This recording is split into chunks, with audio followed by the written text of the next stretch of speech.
Assalamualaikum warahmatullahi wabarakatuh. Ilahatun Nabi Mustafa sallallahu alaihi wasallam cuaca wadurati wa furi rasulullah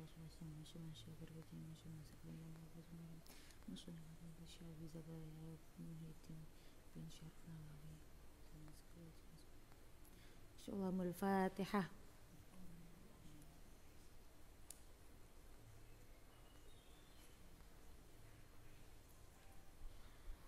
Baik semuanya, kemarin kita telah ngaji bab sabar yang ada dalam kitab Riyadhus Shalihin, dan sekarang saya akan melanjutkan tentang sabar.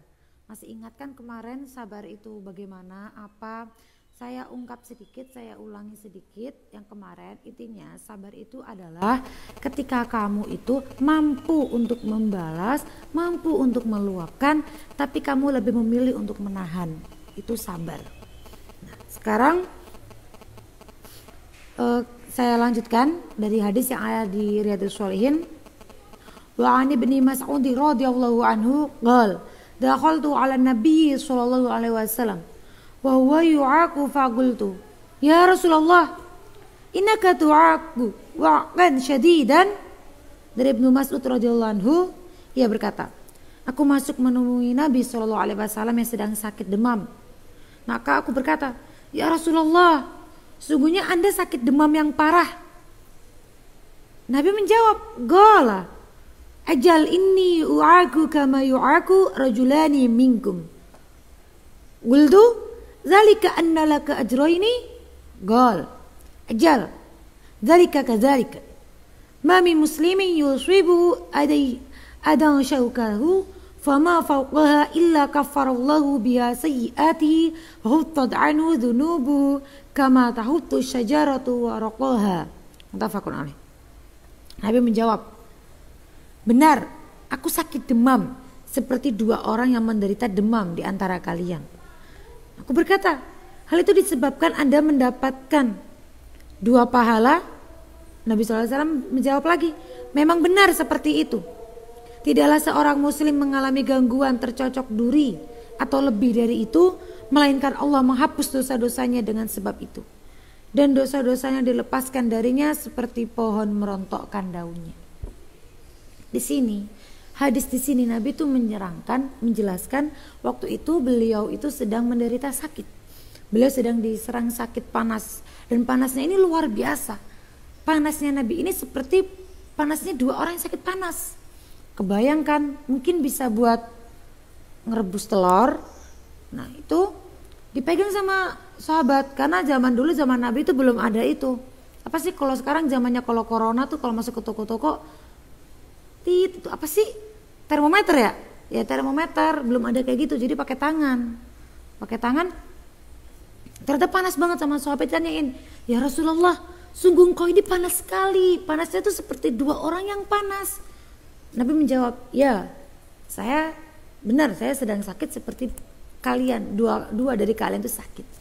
Apakah engkau tahan, kau tidak meminta disembuhkan? Intinya kayak gitulah sahabat itu. Terus Nabi gini, saya ini sabar, saya menerima karena saya ini diuji sakit seperti halnya panasnya dua orang yang terkena panas. Maka saya juga meminta untuk mendapatkan pahala ya seperti sakitnya dua orang tadi. Misal ya gini, orang sakit panas nih, terus dia ini sabar, akhirnya mendapatkan pahala 50 nih misal. Nabi ini sakitnya seperti dua orang yang sakit, berarti Nabi menjadi 100 pahalanya. Itu begitu. Terus Nabi berkata lagi, tidaklah seorang muslim mengalami gangguan tercocok duri atau lebih dari itu, melainkan Allah menghapus dosa-dosanya dengan sebab itu. Dan dosa-dosanya dilepaskan darinya seperti pohon yang merontokkan daunnya. Jadi kita nih, kalau kita itu tuh sakit panas atau sakit apapun itu, kita jangan mudah ngeluh. Kalau udah tingkatannya wali tuh, ya bakalan ngomongnya tuh kayak kemarin yang ngaji, ya Allah, kalau ini penyakit ini engkau yang memberi, maka engkau pula yang menyembuhkan. Jika memang engkau menghendaki penyakit ini untuk disembuhkan, maka segeralah angkat dan berikan aku segeralah angkat, dan jika memang engkau menghendaki belum diangkat penyakit ini maka berlaku kesabaran. Itu kalau udah orang yang berpikirannya husnudzon kepada Allah. Kalau orang yang gak sabar, ya Allah sakit sekali, angkatlah sakit ini ya Allah, angkatlah. Padahal orang itu tidak akan diberi sakit, melainkan orang itu akan dihapus dosanya sama Allah. Makanya harusnya kita senang kalau kita ini diberi sakit, kita harusnya senang. Karena kita tuh sakit, kalau kita sabar akan dihapus dosanya sama Allah gitu. Itu kata Nabi sendiri nih, ada hadisnya. Ini bisa buat pegangan. Saya jadi ingat ceritanya Sayyidah Rabi'ah Al-Adawiyah. Bukan Rabi'ah Adawiyah saya ya. Saya mah gak ada apa-apanya sama beliau, Masya Allah. Tapi ya saya berharap semoga nama saya bisa tafaulan sama beliau dan menirulah sedikit saja sudah alhamdulillah banget dari apa yang telah beliau lakukan. Beliau Sayyidah Rabi'ah Al-Adawiyah itu tuh dulu pernah tertimpa sakit. Sahabat-sahabatnya pada menjenguk. Kemudian para sahabat-sahabatnya Rabi'ah Adawiyah tuh, Sayyidah Rabi'ah Adawiyah tuh gini, wahai Rabi'ah, kenapa engkau ini tidak meminta kesembuhan kepada Allah? Terus melihat beliau Sayyidah Rabi'ah itu terbaring di pakai bantal bata. Bantalnya ini batu bata. Bayangkan ada orang sakit bantalannya pakai batu bata. Terus beliau juga nggak pakai lemek kasur gitu loh, enggak. Sama sahabat-sahabatnya beliau jawab lagi, dia omong lagi, kenapa engkau tidak meminta kami membantu kamu? Kalau engkau itu meminta kami untuk membantu, maka niscaya kami itu akan memberi kamu bantal, akan memberi kamu selimut, akan memberi kamu kasur. Jawabannya Sayyidah Rabi'ah apa? Sungguh sebenarnya saya sendiri aja malu meminta kepada yang memberi penyakit. Saya sendiri aja malu, maksudnya meminta di sini, meminta kesembuhan, meminta apa. Sayyidah Rabi'ah itu saking cintanya sama Allah. Sesungguhnya saya sendiri itu malu meminta kesembuhan kepada yang punya hidup, kepada yang memberi penyakit. Kok saya nggak punya malu kalau saya meminta kepada makhluknya? Saya aja meminta kepada yang menciptakan saja malu. Kok saya malah dengan enaknya bisa meminta ke yang diciptakan atau makhluk? Ini subhanallah, ini Sayyidah Rabi'ah. Beliau saking sabarnya menghadapi penyakit, saking sabarnya menghadapi kehidupan. Jadilah beliau walinya para perempuan, walinya sufi perempuan Sayyidah Rabi'ah Adawiyah. Kemudian lanjut, bismillahirrahmanirrahim. Wa an Abi Hurairah radhiyallahu anhu qala Rasulullah sallallahu alaihi wasallam, may yuridillahu bi khairan yusib minhu, rawahul Bukhari. Dari Abi Hurairah radhiyallahu anhu, beliau berkata, Rasulullah Shallallahu Alaihi Wasallam bersabda, barang siapa yang Allah inginkan kebaikan baginya, maka dia timpakan cobaan padanya. Jadi kalau kita ini ditimpa penyakit, timpa cobaan, timpa musibah, itu sebenarnya bukan karena Allah nggak sayang sama kita, tapi karena Allah itu sayang sama kita. Barang siapa yang Allah menghendaki kebaikan baginya, maka Allah timpakan musibah baginya. Loh, orang yang sayang kok dikasih musibah? Ya karena dengan musibah itu la yukallifullahu nafsan illa wus'aha. Allah itu percaya, Allah tuh gak akan menurunkan suatu musibah ataupun penyakit tanpa hambanya itu tuh di luar kemampuan hambanya gitu loh. Dan Allah tuh percaya kalau kamu tuh pasti bisa melewati cobaan itu. Allah tuh sayang, karena kalau kita sabar menghadapi cobaan, walaupun hanya kita tertusuk duri, tertusuk jarum pentul, lagi kerudungan, ketusuk jarum pentul, kalau kita sabar, nggak sambat, nggak malah berkata umpatan kotor, tapi kita sabar, walaupun hanya tertusuk saja, itu dosa kita gugur, derajat kita akan diangkat. Malah lebih baik kalian itu seneng dong kalau pamannya ditimpakan musibah, ditimpakan cobaan itu di dunia, bukan di akhirat. Kalau di akhirat lebih pedih. Sesungguhnya di dunia ini hanya sebentar saja, nggak lama. Dibandingkan penyakit yang kita terima, kita hanya dikasih penyakit seminggu, 2 minggu. Kita telah diberi kehidupan selama berpuluh-puluh tahun. Semisal saya ini 22 tahun, saya dikasih penyakit hanya seminggu, 2 minggu. Itu hanya 2 minggu. Saya diberi kesehatan selama 22 tahun, ini diberi nafas. Gak ada apa-apanya sama nikmat syukur yang Allah berikan kepada kita ini, gak ada apa-apanya. Itulah kenapa kita harus tetap bersyukur. Kalau kita masih ditegur sama Allah, kita masih diberi cobaan sama Allah, itu tandanya Allah masih sayang sama kita. Terus wa an Anas radhiyallahu anhu qala Rasulullah sallallahu alaihi wasallam la yatamannayanna ahadukumul mauta lidurrin asabahu fa in kana la budda fa'ilan falyaqul Allahumma ahyini ma kanatil hayatu khairan li wa tawaffani idza kanatil wafatu khairan li. Muttafaqun alaih. Dari sahabat Anas radhiyallahu anhu, ia berkata, Rasulullah sallallahu alaihi wasallam bersabda, janganlah seseorang dari kamu mengharapkan kematian karena menderita sakit. Jika ia harus melakukannya, maka katakanlah, ya Allah, hidupkanlah aku selama kehidupan lebih baik bagiku, dan wafatkanlah aku apabila kematian lebih baik bagiku. Ini doa yang diajarkan sama Rasulullah.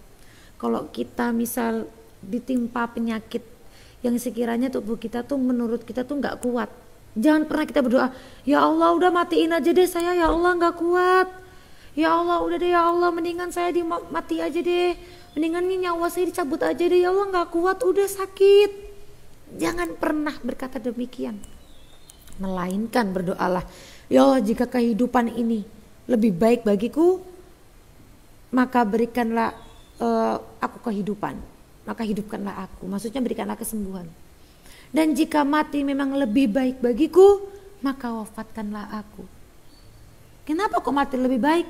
Ya mungkin kalau kita itu dikasih kesembuhan, ternyata setelah sembuh kita akan hilang rasa syukur, kita akan malah melakukan dosa. Makanya Allah tuh mencabut orang-orang yang beliau kehendaki itu kadang juga karena Allah sayang, gak mau dia itu kalau sembuh, kalau dia hidup lebih lama tuh lebih terkena dosa. Ini doa yang benar. Jangan kayak film-film azab zaman sekarang, sinetron-sinetron yang penuh sama drama. Sakit, ya Allah gak kuat, ya Allah matiin aja deh ya Allah. Ya Allah nih malaikat mau cabut aja deh, gak kuat banget. Kita diamputasi kakinya. Daripada aku nih kehilangan kaki, ya Allah cabut saja nyawaku. Jangan demikian. Hadis yang kemarin telah disebutkan loh. Allah itu kalau ngambil anggota tubuh kita atau orang-orang tersayang kita, itu semata-mata hanya kalau kita sabar, itu pahalanya adalah surga. Masya Allah banget. Bisa saja kita kalau diberi cobaan seperti itu, habis itu kita derajatnya naik. Jangan mentang-mentang kamu itu pernah sakit, kamu tuh di bawah, akhirnya kamu menjadi orang yang terbawahkan terus. Aku tuh aslinya tuh paling bawah, aku tuh paling miskin, aku tuh sakit, kamu gak pernah ngerasain kayak aku. Aku tuh sebenarnya sakit banget, kamu bisa ngomong kayak gitu karena kamu tuh gak ngerasain. Iya, tahu sakit iya, sebentar aja sabar. Kalau enggak, dalam sakitmu kamu terus-terusan ingat Allah, kamu dzikir, kamu harap, kamu berdoa. Jika memang pada saat sakit itu kamu diambil nyawanya oleh Allah, itu adalah yang terbaik, dan kamu mati dalam keadaan husnul khotimah karena masih ingat sama Allah. Jangan terus kalau sakit terus emosi, terus mengumpat, itu jangan sampai. Itu. Wa an Abi Abdullah Khabbab bin al-Arat radhiyallahu anhu qala syakauna ila Rasulullah sallallahu alaihi wasallam wa huwa mutawassidun burdatan lahu fi dhillil ka'bati faqul ala tastaghfiru lana ala tad'u lana faqal qad kana man qablakum yu'khadhu ar-rajulu fayufaru lahu fil ardi fayaj'alu fiha thumma yu'ta bil minshari fayudha'u 'ala ra'sihi fayaj'alu nisfaini wa yumshatu bi amshatil hadidi ma duna lahmihi wa 'adamihi ma yasuddu dzalika an dinihi. Wallahi la yutimanna Allahu hadzal amra hatta yasir rakib min San'a ila hadra mauta la yakhafu illa Allah wa dhi'bu ala ghanamihi walakinnakum tasta'jilun. Rawahul Bukhari. Dari Abi Abdullah Khabbab ibn al-Arat radhiyallahu anhu, ia berkata, kami mengeluhkan gangguan kepada Rasulullah sallallahu alaihi wasallam yang sedang berbaring dengan membantalkan baju burdahnya di tempat duduk Ka'bah. Maka kami katakan, tidaklah engkau mintakan pertolongan untuk kami? Tidakkah engkau doakan kami? Nabi SAW menjawab, di zaman dahulu, Nabi cerita di zaman dahulu nih, di sebelum kamu itu ada umat yang sebelum kamu itu ditangkap, lalu digali lubang baginya, dimasukkan di dalamnya, kemudian didatangkan gergaji dan digergaji kepalanya hingga terbelah menjadi dua. Ada pula orang yang disisir dengan sisir dari besi hingga menebus daging dan tulangnya. Namun semua itu tidak menghalanginya dari agamanya. Demi Allah, Allah pasti memenangkan agama ini hingga pengendara dari Shan'a pergi menuju Hadramaut tidak takut kecuali Allah dan serigala yang akan memangsa kambingnya. Akan tetapi kalian terburu-buru. Dalam riwayat lain diriwayatkan bahwa mutawassidun burdatan wa qad lagina minal musyrikin siddah. Ini Nabi SAW berbaring dan membentangkan burda, sedangkan kami mengalami gangguan dari kaum musyrikin. Jadi kan zaman dulu, zamannya Nabi ini masih diganggu sama kaum musyrik. Itu Nabi lagi berbaring, lagi nyantai-nyantai. Ada kaumnya beliau itu datang, wahai Rasulullah, tidakkah engkau mendoakan kami, mendoakan dari gangguan orang musyrik biar gak diganggu? Sabda Nabi apa? Sini, tak ceritain. Dulu itu ada kaum sebelum kalian, kaum itu ditangkap, digali kuburnya, dimasukkan ke kuburannya hidup-hidup, kemudian dibelah kepalanya jadi dua pakai gergaji, ini dibelah. Bayangin aja udah, ya Allah. Terus ada lagi kaum nih disisir pakai sisir dari besi hingga terbukalah daging-dagingnya, kelihatan daging dan tulangnya. Tapi mereka tidak karena penderitaan itu tidak menghalangi mereka tetap beriman kepada Allah. Tetap.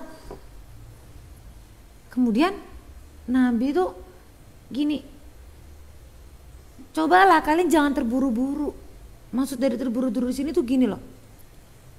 Nabi tuh mau doain mereka, bakalan didoain, bisa, nggak usah kalian minta tuh Nabi pasti mendoakan. Tapi Nabi tuh nggak mau langsung mendoakan ya Allah menangkanlah kaum ini, tuh enggak. Kenapa? Nabi tuh ingin mengangkat derajat kaumnya itu dengan kesabarannya. Terus Nabi ngomong lagi, ngendika lagi, sesungguhnya agama ini pasti menang. Hingga pengendara dari Shan'a pergi menuju Hadramaut tidak takut kecuali pada Allah dan serigala akan memangsa kambingnya. Pasti agama ini tuh menang. Tapi sabar dulu, sabar. Beda ya. Misalkan ya, ada orang ini nyari ilmu itu sama-sama pergi ke pondok, dua orang. Satunya pakai motor, satunya jalan. Atau satunya sama-sama jalan, tapi dalam perjalanannya tuh sama-sama jalan aja biar enak. Dalam perjalanannya tuh yang dicoba ini yang si A. Banyak banget cobaan, yang jatuh, yang terkena batu, yang terus dia keserempet unta. Mungkin zaman dulu kan ada unta. Jalan lagi, yang si B ini tanpa cobaan enak aja gitu. Yang bekalnya habis, sampai ke pondok mereka berdua meninggal, sama-sama meninggal. Pahalanya meninggal sama-sama menuju ke tempat thalabul ilmi insya Allah sama. Tapi si A ini menghadapi cobaan yang lebih banyak dan dia ini tetap sabar dalam menghadapinya. Nah dari kesabaran ini dia tuh yang membedakan tuh ini. Yang satu enggak dicoba, yang satu dicoba lebih banyak. Ini yang membedakan. Nah pinginnya Nabi tuh kayak gini loh, derajatnya itu naik itu karena memang kesabaran kita. Enggak tiba-tiba langsung level tinggi tuh enggak, karena ini tuh bukan games. Bermain game aja loh masih tetap kita harus naik levelnya tuh, ada cobaan-cobaan yang ngadepin monster, ngadepin ini. Baru kita ngadepin raja. Enggak langsung ngadep raja tuh enggak. Itulah maksud dari Nabi di sini tuh kayak gitu. Bukan Nabi enggak mau mendoakan, cuma Nabi tuh cuma ngomongin ke kaumnya, jangan buru-buru, udah sabar aja. Zaman dulu tuh ada yang lebih menderita dari kamu, tapi mereka tetap berpegang teguh pada agamanya gitu. Kemudian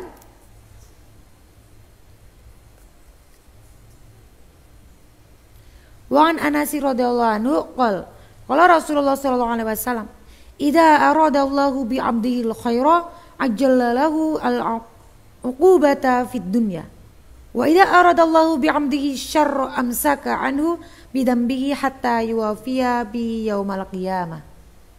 Dari Anas radhiyallahu anhu ia berkata, Rasulullah shallallahu alaihi wasallam bersabda, apabila Allah menghendaki kebaikan bagi hambanya, dia segerakan hukuman atas orang itu di dunia.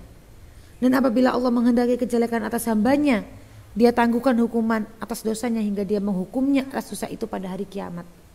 Nah, hari kiamat itu lebih pedih cobaannya, lebih pedih hukumannya daripada hukuman di dunia. Itulah kenapa kita tuh harusnya tuh bersyukur. Kita masih dikasih teguran sama Allah di dunia. Kita masih diberi sakit, kita masih diberi cobaan di dunia. Daripada kita nggak ditegur sama sekali tapi langsung di akhirat. Sekarang coba kita pikir ya, kenapa rata-rata ini secara rasional aja ya, saya bukannya mau menyinggung atau apa nih, rata-rata orang Nasrani, orang kafir itu 80% orang kaya semua, jadi bosnya orang-orang muslim malah.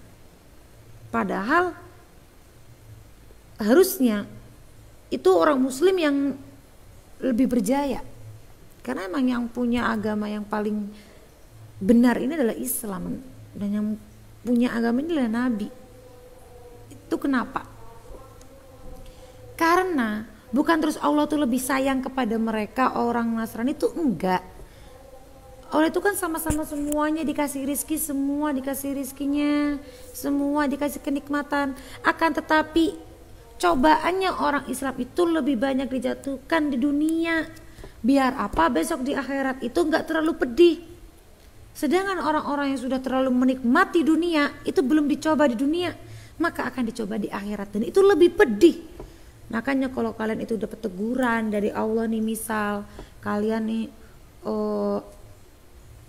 habis dapat cobaan, tapi kalian sadar kalau kalian tuh sebelum dapat cobaan tuh melakukan kesalahan, mungkin itu teguran. Harusnya kalian bersyukur. Alhamdulillah ya Allah, Kau masih menegurku di dunia. Alhamdulillah ya Allah, Kau masih menimpakan ini di dunia, bukan di akhirat. Sungguh di akhirat itu lebih pedih. Makanya orang tuh harusnya kalau sakit itu seneng, karena dengan sakitnya ini dosanya akan gugur, bukan malah sambat, malah mengumpat kata-kata kasar. Itu salah. Karena sesuai dengan janji Allah, Allah akan melebur dosa-dosanya orang-orang yang sakit dan orang-orang yang bersabar dalam cobaan yang telah menimpanya. Itu janji Allah itu nggak pernah diingkari. Dan surga baginya untuk orang-orang yang sabar. Itu. Satu lagi, waqala Nabi sallallahu alaihi wasallam, inna 'adzamal jazaa'i ma'a idzamil bala' wa inna Allah ta'ala idza habba qauma batalahu. Faman radiya falahu ridha wa man sakhita falahu sukhd. Nabi sallallahu alaihi wasallam bersabda, sungguhnya besarnya balasan sesuai dengan besarnya cobaan. Sungguhnya jika Allah mencintai suatu kaum, Dia menguji mereka. Barang siapa ridho, maka Allah ridho kepadanya. Dan siapa yang tidak ridho, maka Allah tidak ridho kepadanya. Makanya kita harus ridho terhadap takdir yang menimpa kita, cobaan yang menimpa kita, karena itu memang murni dari Allah. Dan Allah itu memberi cobaan, memberi teguran, itu semata-mata karena Allah itu sayang kepada kita. Sekarang misal kita nih punya senior, punya kakak kelas, kita ditegur, Dek jangan gini, Dek kalau buat kayak gitu gak boleh, Dek kalau nyapu tuh yang bener tuh, yang bersih gini, Dek itu kalau kayak gitu gak boleh. Itu ditegur tuh berarti kakak kita itu, senior kita sayang sama kita. Begitu belajar dari kesalahan, kalau kayak gitu gak boleh, kayak gini gak boleh. Sama orang yang sama sekali gak negur, kita berbuat kesalahan gak ditegur, udah bodo amat. Kita berbuat apapun bodo amat. Itu beda hasilnya. Orang gak negur kita yang seperti itu bukan berarti kita tuh dibiarkan saja. Sudah males negur. Misal ya ada si A itu udah biasa ditegur sama kakak kelasnya lah atau seniornya. Ditegur karena mungkin dia, kamu jangan tidur di kelas ntar gak dapat barokahnya ilmu. Kamu jangan mandi terlalu sore ntar gak bisa menangin jamaah maghrib. Kamu jangan gini-gini. Nah, kakak kelas itu senior itu udah capek ngomongin si A gara-gara si A ini gak manut-manut nih. Dia omongin cuman iya-iya aja. Geng-geng batang kepanggeh. Akhirnya kakak senior ini udah nggak menegur lagi. Si A malah, wah udahlah udah nggak ditegur kan berarti terserah aku dong mau tidur di kelas, mau mandi ini. Tapi akhirnya karena dia tidur di kelas dia nggak mendapatkan ilmu, dia nggak mendapatkan barokah ilmu. Dia mandinya terlalu sore akhirnya nggak dapat jamaah maghrib, dia telat musyawarah malam. Itu semata-mata seniornya itu negur ya biar kebaikannya dia. Lah seniornya udah nggak negur karena udah males. Si A ini dikandani wes angel. Kayak sudah dikandani, makanya sudah malas. Jangan sampai Allah itu sudah tidak pernah menegur kita karena kita itu terlalu lalai terhadapnya. Jangan sampai. Kita harus tetap bersyukur jika kita ditegur sama Allah, mendapat cobaan atau diberi penyakit. Sekian dari saya. Kesimpulan hari ini adalah apabila kita diberi penyakit, diberi sakit, jangan pernah kita malah meminta kematian, kita sambat, kita mengumpat, akan tetapi tetaplah bersyukur dan meminta yang terbaik. Apabila hidup itu lebih baik atau mati lebih baik, itu kita minta yang terbaik. Intinya adalah tetap sabar, karena barang siapa yang sabar maka janji Allah itu nyata, surga. Sekian dari saya, kurang lebihnya mohon maaf, semoga bisa diambil hikmahnya. Ada kesalahan murni dari saya. Allahul muwafiq ila aqwa min thoriq. Wassalamualaikum warahmatullahi wabarakatuh.